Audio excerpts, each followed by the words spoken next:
สบายดีเนาะคลิปนี้มาอยู่กับช่องคำโพรถไทยแต่งเบิ้งตีนรถหาย ตีนหัวซ้ำเมื่อวานนี่ก็ขับอยู่วันนี้มาแต่ทางแบ่งกับปกติเลยมาจอดเมียนผัดมาเบิ้งมือเศร้าเลยผัดอ้าวตีนแวบอันนี้เสียไปจอดเนาะเขามางแล้วเลยเอาขึ้นรถเรียบร้อยพ้นกระตกเบิ้งไงสภาพรถกันแต่มาแต่ซุยกันยังมาทันได้เบิ่งเลยตากันยังเอาหนวดกุ้งหัดเอาคือเก่าแล้วก็ยังมาทันได้ล่างยังมาทันได้ยังเลยตั้งแต่ไปนะ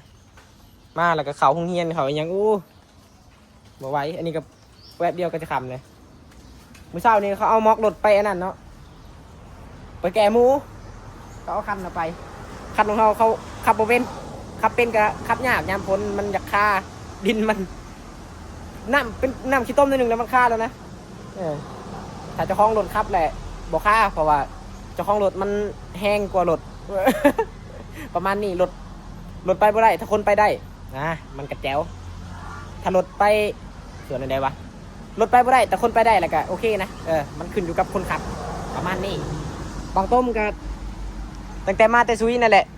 เขาเฮ็ดแล้วใหม่นี่เฮ็ดใส่ใหม่เลยแต่ยังท่านได้ตอกเมื่อนำมาสิตอกกับแป๊บเดียวหนึ่งก็ขำก็เอาเสือกมัดเอาอยู่นี้มัดเอาอยู่นี้แล้วเขาไปแก้หมูป่ะนี่ไปแก้หมูแล้วเขามัดตืมอีกเขากับหูคือกันเขามัดตืมเขาว่าขับยากเขาบอกนะมันใหญ่โพดเขาบอกให้เอาออกซะมันถอยยากมันไปยากเลยมันกว้างนะโอ้บ่ผ่านเนี่ยนี่ฮะแต่เขาขับนี่บ่ได้มีคำว่าเนี้ยเบิ่งสายไฟเขากระปดออกจากเบิด ปดจากคันแต่งไปใส่คันเดิมอุ้ยหลุดเลยบัดนี้เดี๋ยวเฮ็ดใหม่อีกแหละม็อกรถตัวนี้ก็มีอยู่เนาะแต่เขายืมไปว่ามื้ออื่นนี่แหละว่าสิไปเอาก็สิได้ไปเด้เขาได้ไปกันน่าจะถ่ายคลิปให้เบิ่งไปเอาม็อกรถนี่คันตัวนี้นะม็อกมันก็มีอยู่เขาเอาไปตอนดำหน้าผมเขาบ่มีม็อกใส่เขาก็เลยยืมไปก่อนโอเคตามนี่เอาตีนรถไปจอดก่อนเรื่องไงยังไม่ได้ล้างเลยนะล้างมันก็คือสิบ่มีประมาณนี้ดอกนี่จักยังได้จอดเมียนปัดหัวนะมันน่าจะหัวน้ำหูเก่าที่เนาะมันซึมออกน้ำหูเก่ามันปลาอันนี้เมียนกันเดี๋ยวมันจะหายหูเก่ามันแบบเขาสูบเบิ้งแล้วมันสูบไม่ได้สูบปุ๊บกระจวกออกลมเลยน่าจะเดี๋ยวติดตามหับชมไปแล้วกันว่ามันหัวมองใดแล้วก็แต่เขาแป้งรถมานี่เขายังบริจายเงินสั่งเลยเนาะ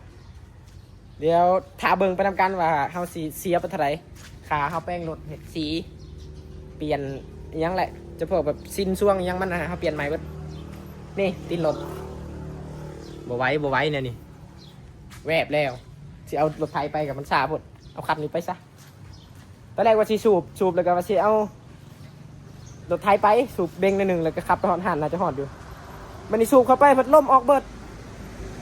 แบบมันน่าจะหัวเป็นหูใหญ่เติบบอกเขาก็ประจับก็ทาเบิ้งเขาแหละสิให้เบิ้งรถได้นี่ตัวเห็ดซีใหม่เห็ดไปช่างใหม่นี่เด้เปลี่ยนลีนเปลี่ยนยังไงไปเบิ้งน้ำกันว่าขามือขาอุปกรณ์ขาเครื่อง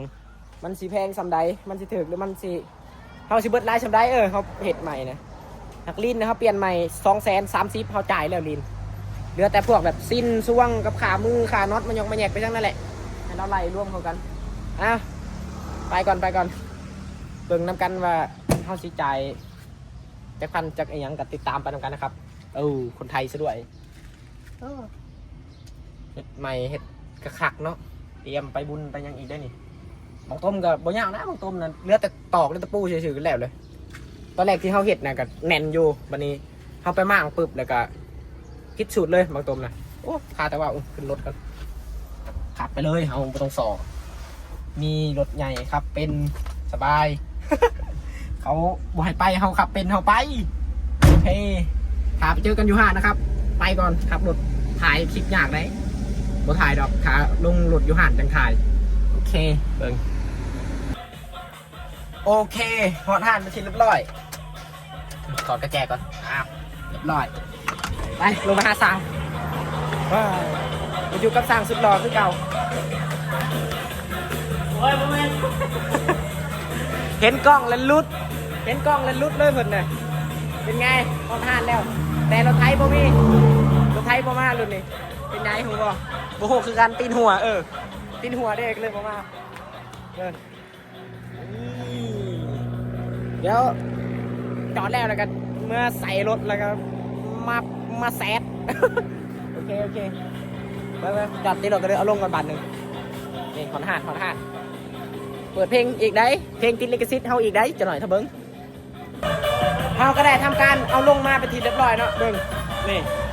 ถ้าเบิ้งก็ต้อนมากเลยบาทนี้เฮาสิมากให้เบิ้งว่ามันจะเป็นแนวใด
แ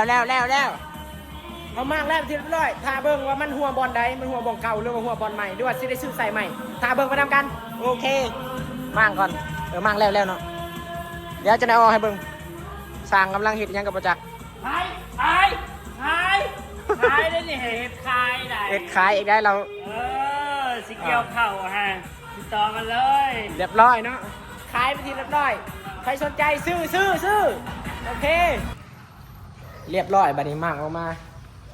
บ่อยากจอดมันแหละซื้อใหม่ดีกว่าเบิ่งนี่มองมันหัวเห็นปะ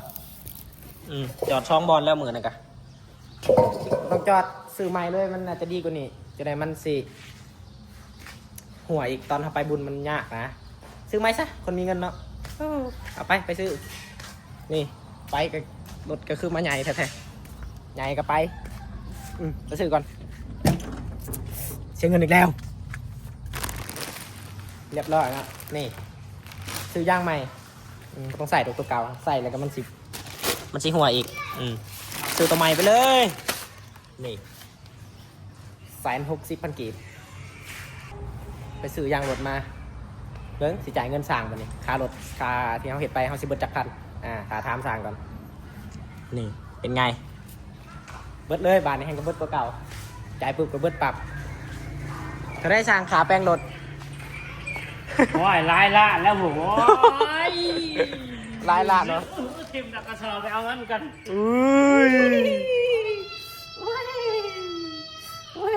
เงินไม่รู้มันใกล้แล้วมันเหลือมันบ่พอโอ้ยมันไม่ทอดหลุดเนี่ยใส่สร้างเสร็จเลยมันดีเด้อใส่เลยพอแล้วทาเบิ่งตอนต่อไปเนี่ยไปซื้อยางใหม่ไปผิดเรียบร้อย160,000 กีบยังไงของใหม่นี่ตัวเก่านี่ใส่งานบ่ได้บ่คุ้มนะแต่มันก็ห่วยบ่อยากจอดเลยนี่เบิ่งมันหัวบ่เห็นดอกทีมเอามาถอยไทยเอาตัวใหม่ดีกว่าโอเคตามนี้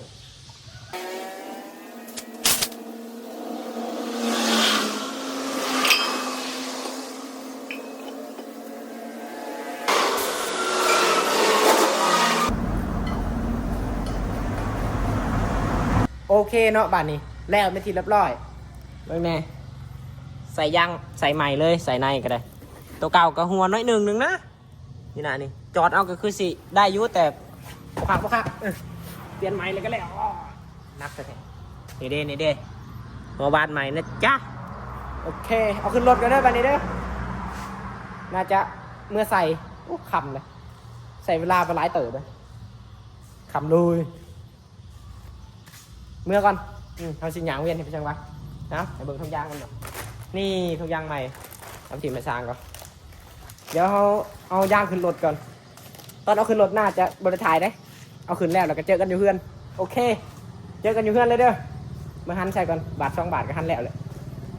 ตามนั้นโอเคเนาะตอนนี้เราก็ได้มาหอดเพื่อนเราไปทีเรียบร้อยเราใส่แล้วแต่ยังทันในหันดอกใส่ซื่อๆซุปใส่ยังทันในหันคลิปเราก็สิได้ขอจบเพียงเท่านี้เนาะเพราะว่ามันมืดเลยข้าจะถ่ายตอนหันตอนยังแบบมันยาวเนี่ยนะจังได้กับฝากติดตามฝากกดไลค์ไปแน่กดกระดิ่งแจ้งเตือนนะเด้อให้มันลงคลิปหน้าให้มันเด้งไปให้โทรศัพท์เจ้า